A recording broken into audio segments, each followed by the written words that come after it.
At the time kasi, Ma'am Sara Diskaya, medyo rattled na po siya. Pagod at walang tulog. Pressured kasi first time niyang humarap sa ganyang pagdinig. Ha? So parang binabawi ngayon ng kampo ni Diskaya yung mga sinabi niya. Hindi naman daw yun ang ibig sabihin na talagang kanya yung mga kumpanya na yun. Hindi daw yun. Ha? Hindi daw yun ang hindi daw yun ang intensyon o ibig sabihin ni Sara Diskaya. Hindi niya naman inamin na sa kanya yung siyam na yun. At hindi niya rin ibig sabihin na sabay-sabay yun na nagjo-join yun sa bidding at sa bidding na yun, ang mga kumpanya niya, sila rin ang nagsasali sa bidding. Hindi daw ganun ang ibig sabihin. Ang naglilinaw na ngayon yung abogado.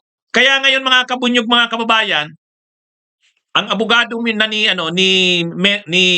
Diskaya nagre-remedyo. Riniremedyo kasi yun damaging yung sinabi niya, incriminating. Nadiin si Diskaya doon eh. Oh. Kaya yung sinasabi nila na due process, anong due process mo? Ha?